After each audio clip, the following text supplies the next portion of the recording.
강신주의 감정수업 34번째 동정. 비참함이 비참함에 바치는 애잔한 헌사.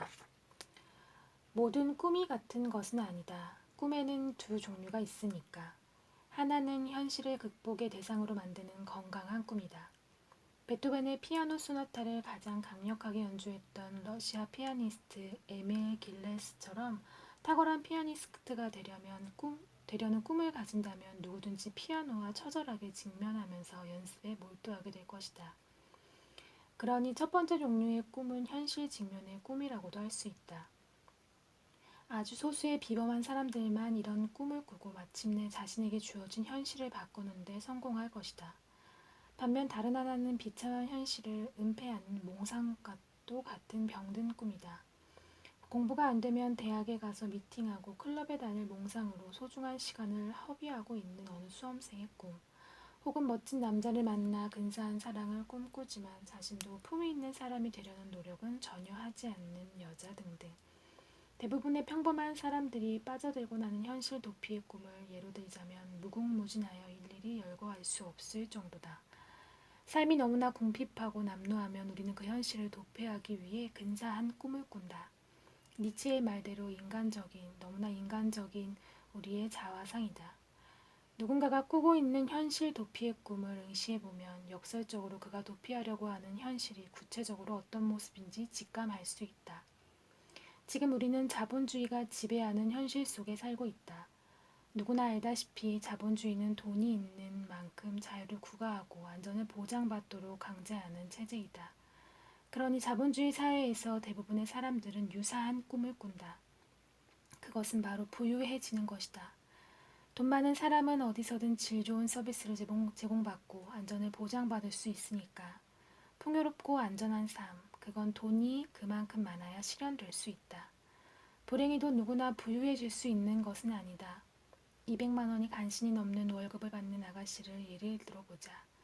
그녀가 30억짜리 펜트하우스에서 사설 경비업체의 철통 같은 보호를 받으며 고급 와인을 마시면서 도시의 석양을 내려볼 날이 있을까?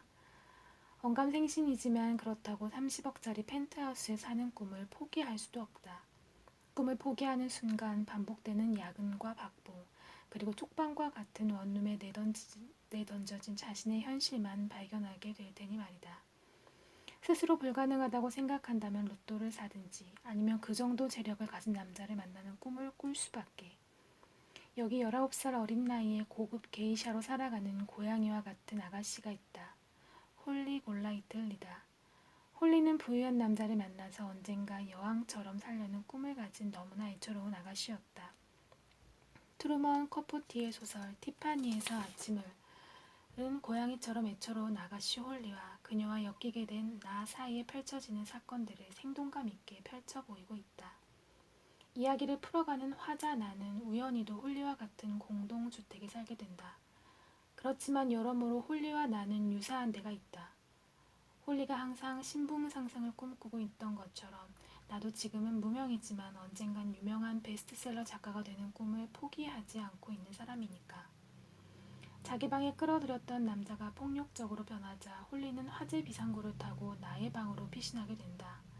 물론 작가를 꿈꾸던 나의 눈에 홀리의 특이한 삶은 오래전부터 관심거리였다. 낯선 남자의 방에 무단으로 침입했으니 홀리는 어색했나 보다. 고양이를 품에 안고서 그녀는 자신에 대한 진솔한 얘기를 시작한다. 좌우지간 어색함을 푸는 데는 이야기만 한 것도 없으니까. 이름도 없는 불쌍한 게으름뱅이에요. 고양이한테 이름이 없어서 약간 불편하긴 해요. 하지만 난 이 고양이에게 이름을 줄 권리가 없어요. 얘는 누군가의 것이 될 때까지 기다려야 해요. 우리는 어느 날 그저 강가에서 마주친 거나 다름없죠. 서로의 소유가 아닌걸요. 얘는 독립적인 존재이고 나도 그래요.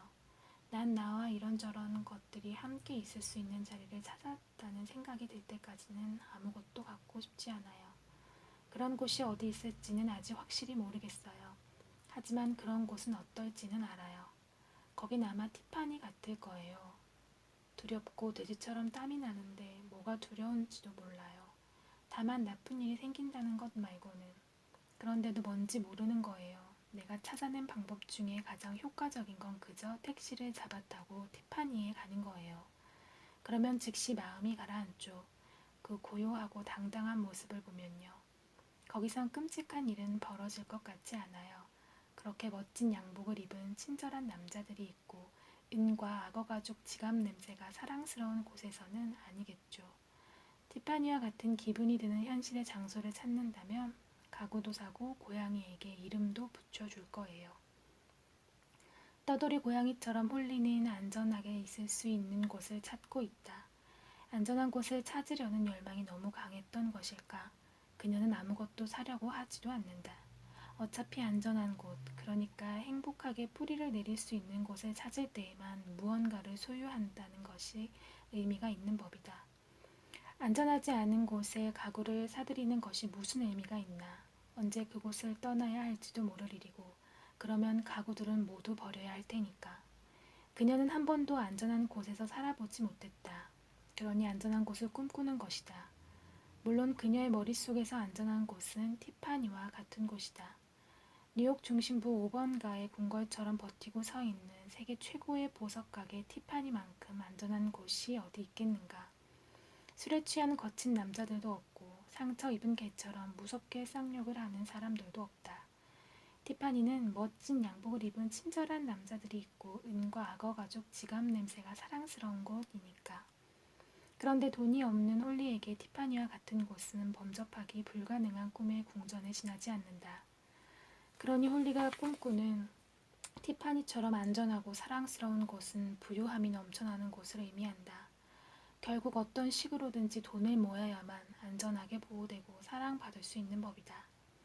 그렇지만 화자 나도 마찬가지 아닌가. 홀리에게서 티파니가 안전한 곳이었던 것처럼 나에게도 베스트셀러 작품이 안전한 곳이었으니까 말이다. 결국 내가 위기에 빠진 홀리를 돕기 위해 물심양면으로 노력하는 것도 다의 이유가 있었던 셈이다. 동병상련. 나는 홀리에게 동정심을 품고 있었던 것이다. 동정이란 타인의 행복을 기뻐하고 또 반대로 타인의 불행을 슬퍼하도록 인간을 자극하는 한에서의 사랑이다. 나는 홀리가 티파니와 같은 곳을 얻기를 바라고 있고 반면 그녀가 티파니에서 멀어지는 것을 슬퍼하고 있다. 어쩌면 나는 홀리를 통해 자신의 꿈을 가늠하고 있는지도 모른다. 홀리가 부유함으로 넘치고 안전하고 사랑스러운 곳을 얻는다면 자신도 베스트셀러를 집필하여 안전하고 사랑스러운 삶을 영위할 수 있을 것 같은 느낌 말이다. 나는 우여곡절 끝에 위기에 빠진 홀리를 도와주고 그녀는 티파니와 같은 곳을 찾아 뉴욕을 떠나게 된다. 더 이상 뉴욕은 홀리에게 티파니처럼 안전한 곳이 아니게 되었으니까. 홀리가 떠난 뒤 나는 생각해본다. 홀리는 정말 티파니를 찾아서 뿌리를 내리게 되었을까? 이제 가구도 사고 고양이에게도 이름을 붙여주면서 안전하게 보호받고 있을까? 집을 잃고 떠도는 고양이처럼 치근하기만 했던 그녀가 어떻게 되었을지 나로서는 전혀 모를 일이다. 단지 그녀가 티파니를 찾았기만을 간절히 소망해볼 따름이다. 다행히 좋은 징조가 나타났다. 홀리가 데리고 있던 고양이가 마침내 안전한 곳에 정착하여 행복하게 살고 있는 것처럼 보였으니까. 어느 날 춥지만 햇빛이 비치던 일요일 겨울 오후 마침내 그 고양이를 찾았다.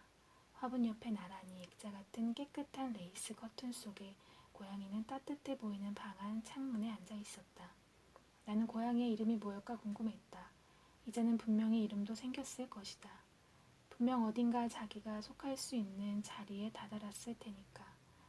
아프리카 오두막이든 어디든 이젠 홀리도 그런 자리를 찾았기를 바랄 뿐. 소설 티파니에서 아침의 마지막 구절은 이렇게 애초롭지만 다정하다.